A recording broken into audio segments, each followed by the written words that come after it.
এই তিনটা জিনিস যদি আপনি আপনার লাইফে কন্টিনিউয়াসলি চালিয়ে যান তাহলে আপনার লাইফটা পুরো হেল হয়ে যাবে। এবং সবচেয়ে ফানি ব্যাপার হলো যে এটা আমাদের লাইফে প্রতিনিয়ত আমরা করে থাকি। First one, pleasing everyone.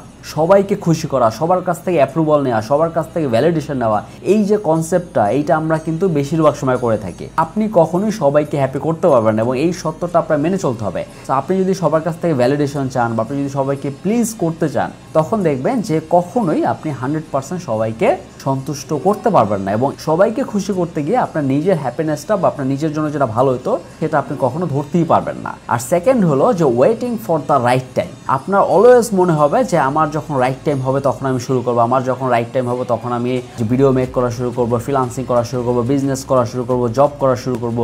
Always আমরা রাইট টাইমের আশায় থাকি, বাট কখনোই রাইট টাইম আসবে না। আপনি যখনই শুরু করবেন তখন থেকে রাইট টাইম শুরু হবে। সবসময় একটা কনসেপ্ট মাথায় রাখবেন যে যে পার্সনটা রাইট টাইমের আশা বসে থাকে সে কখনো হিস্টোরি মেক করতে পারে না। যে পার্সনটা অ্যাক্ট করে সে হিস্টোরি মেক করে, সে তার লাইফে সাকসেসফুল হয়। আর থার্ড হলো মানুষের কথায় বিশ্বাস করেন না টোটালি, মানুষের বিহেভিয়ার বা মানুষের অ্যাকশনের উপরে বিশ্বাস রাখেন। আপনাকে এরকম অনেক মানুষ অনেক কথাই বলবে, অনেক মানুষ অনেক আপনাকে প্রমিস করতে পারে বা ওয়ার্ডস দিতে পারে, বাট সেগুলো সব সত্যি না। এবং আপনি যদি ওই এক্সপেকটেশন রাখেন যে এই লোকটা তো আমাকে এটা বলছে তো এটা করবে, এইভাবে কখনোই আপনি বিলিভ করেন না। যদি এটা করেন আপনার লাইফটা পুরো হেল হয়ে যাবে, কারণ আপনি কারোর প্রতি কোনো এক্সপেকটেশন রাখতেছেন এবং তার কথার জন্য এক্সপেকটেশন রাখতেছেন, সেই expectation today or tomorrow break হবে। সো এই তিনটা কনসেপ্ট আপনার মাথায় ঢুকায় রাখেন এবং আপনার লাইফটা দেখবেন অনেক ইজি হয়ে গেছে।